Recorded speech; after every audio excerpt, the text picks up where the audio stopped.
आज के अध्याय में हम सत्य की खोज में और उस रास्ते पर किन बाधाओं को मनुष्य दूर करे, किन सीढ़ियों को चढ़े और किन बंद द्वारों को खोले, उस संबंध में बात करेंगे।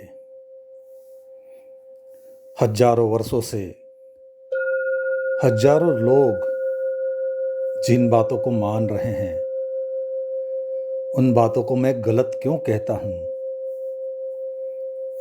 और जिन बातों को इतने लोग सही मानते हो, क्या वे बातें गलत हो सकती है? क्या इतनी पुरानी परंपराएं, रूढ़ियाँ, जिन्हें हम सदियों से सदा से मानते रहे हैं, भूल भरी हो सकती है? आज उसके लिए एक छोटी कहानी से बात शुरू करूँगा। एक छोटी सी कहानी से हम कहाँ गलत है वो बताने की कोशिश करूँगा। उस कहानी से कुछ बात ख्याल में आ सकेगी और कुछ उसके पीछे ख्याल में आ सकेगी। एक बहुत बड़ा राज्य था। वहाँ पे एक राजा था। उस राजा के दरबार में एक बिल्कुल अजनबी, अपरिचित आदमी आया और उस आदमी ने आकर राजा को कहा, तुमसे बड़ा सम्राट पृथ्वी पर दूसरा नहीं है और न ही इतिहास को ज्ञात है कि कभी तुमसे बड़ा कोई सम्राट हुआ हो।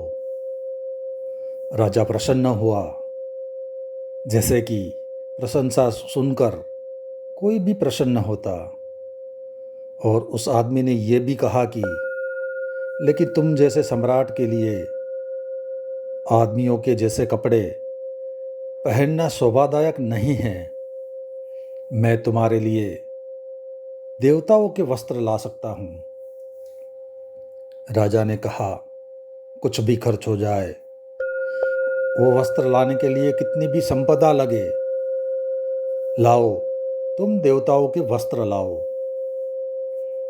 उस आदमी ने कहा, पहली बार ही पृथ्वी पर देवताओं के ये वस्त्र उतरेंगे तुम्हारे लिए केवल, लेकिन इसके लिए बहुत खर्च करना होगा। राजा के पास भी कोई कमी न थी। उसने उस वस्त्रों के लिए खर्च का वचन दिया। राजा के सभी दरबारी बहुत चिंतित हुए। वे समझ गए कि ये चालाक आदमी राजा को धोखा दे रहा है। देवताओं के वस्त्र आज तक न देखे गए हैं और न तो सुने गए हैं। 6 महीने का वचन दिया उस आदमी ने, और उन 6 महीनों में हर 2-4 दिन में राजा के पास आकर 10-5 हजार रुपये वह ले जाता रहा।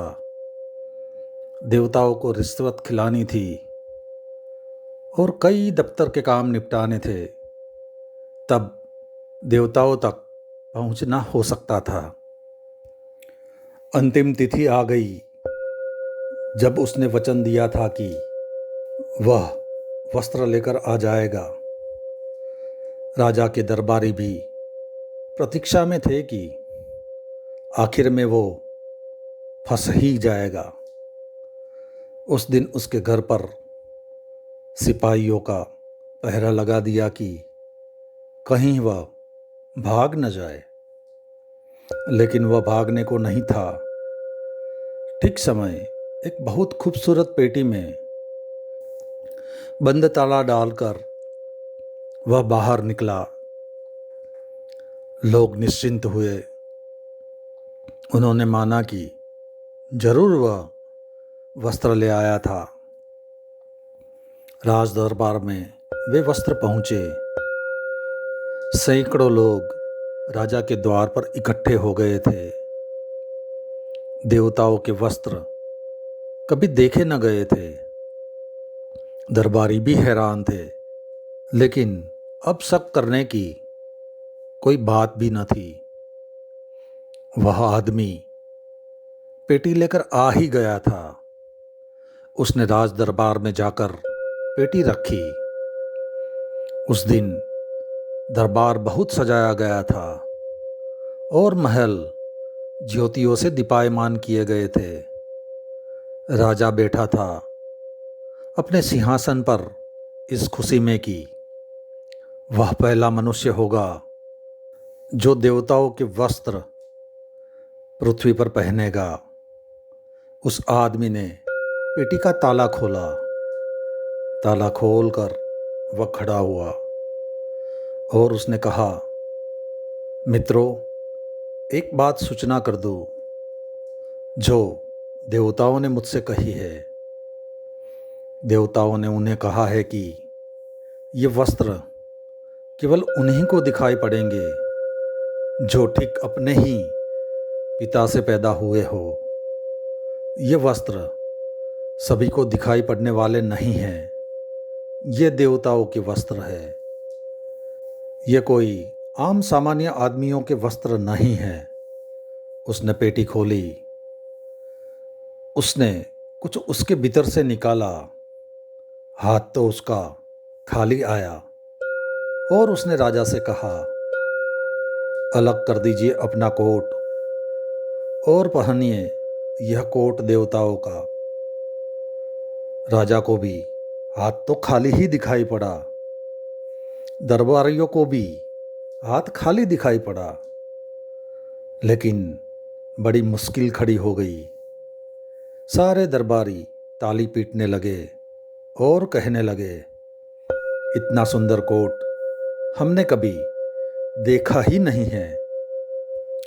राजा ने सोचा, अगर मैं यह कह दूं कि कोट दिखाई नहीं पड़ता तो व्यर्थ ही पिता के ऊपर संदेह हो जाएगा। खुद तो उसे संदेह हो ही आया, क्योंकि पूरे दरबारी कह रहे थे कि ओह अद्भुत, और एक दूसरे से आगे बढ़े जा रहे थे प्रशंसा में कोट की। राजा ने सोचा, पिता तो मेरा संदिग्ध ही हो गया। अब व्यर्थ इस बात को खोलने से क्या फायदा। इस कोट को पहन ही लो जो कि था ही नहीं। उसने अपना कोट निकाल दिया जो कि उसने पहना था, और वह कोट पहना जो कि नहीं था। धीरे धीरे एक एक वस्त्र निकाले जाने लगे। राजा नंगा होने लगा। एक एक वस्त्र पेटी से वह निकालने लगा और उसने कहा, यह पहने पजामा, यह पहने टोपी, यह फलां, ये ढिकां। कुछ भी न था। हाथ बिल्कुल खाली थे। राजा के अपने वस्त्र छिनने लगे। राजा धीरे धीरे नंगा खड़ा हो गया। केवल दो वस्त्र रह गया। अंडरवियर रह गया होगा। अंत में उस आदमी ने निकाला अंडरवियर। हाथ में कुछ भी न था। उसने कहा, ये लो और पहनो। अब बड़ी मुश्किल आ गई, लेकिन मजबूरी थी। दरबारी ताली बजा रहे थे और कह रहे थे, ऐसे वस्त्र तो कभी देखे नहीं। और सब एक दूसरे के आगे से ताली बजाने में, क्योंकि कोई भी अपने पिता पर संदेह करवाने के लिए तैयार न था। प्रत्येक को दिख रहा था हाथ खाली है और पेटी भी खाली ही है। लेकिन जब सारे शेष लोग कह रहे हो तो कौन मुफ्त अपनी मुसीबत मोल ले। जब सब कहते हैं तो ठीक ही कहते होंगे। जब इतने लोग कहते हैं तो ठीक ही कहते होंगे। यह तर्क तो स्पष्ट था। राजा का अंडरवियर भी छिन गया। वह पूरी तरह नग्न खड़ा हो गया और सारे लोगों ने तालियां बजाई और कहा, धन्य है महाराज, ऐसे वस्त्र पृथ्वी पर कभी हमने नहीं देखे हैं। राजा भी बोला, मैं भी बहुत हैरान हूँ, इतना आनंदपूर्ण मालूम हो रहा है इन्हें पहनकर, ऐसा कभी भी मालूम न हुआ था। उस आदमी ने जो इन वस्त्रों को लाया था, उसने कहा, महाराज, ये वस्त्र पहली दफा पृथ्वी पर उतरे हैं। देवताओं ने कहा था, राजा का जुलूस निकाल देना। उस राजधानी में उस दिन उस नंगे राजा का जुलूस निकला। गांव भर में खबर पहुंच गई कि वस्त्र उसी को दिखाई पड़ेंगे जिसका पिता संदिग्ध न हो, और गांव भर में सभी को वस्त्र दिखाई पड़े। रास्तों पर लोगों ने जमकर ताली बजाई, बहुत सारे फूल फेंके और कहा, धन्य है, धन्य है, ऐसे वस्त्र कभी हमने देखे ही नहीं, ना ही देखे गए। उस गांव में उस दिन दूसरे गांव से एक अजनबी युवक भी आया था। उसे इस घोषणा की कोई खबर न थी। वह भी भीड़ में खड़ा हुआ था। वह हैरान हो गया। वह चिल्लाया, क्या तुम सब पागल हो गए हो? ये राजा तो नंगा है। लेकिन लोगों ने कहा, पागल है तू, देखता नहीं इतने लोग जिस बात को कहते हैं वह सच होती है। तेरे अकेले को कौन मानेगा? पागल है तू। और तुझे पता नहीं कि अनजाने ही तूने यह भी बता दिया कि तेरे पिता संदिग्ध है। हम सब अपने पिताओं के पुत्र हैं, तब ही हमें वस्त्र दिखाई दे रहे हैं। उस राजधानी में जो हुआ था, पूरी मनुष्य जाति के साथ इधर 5-6 हजार वर्षों में हुआ है।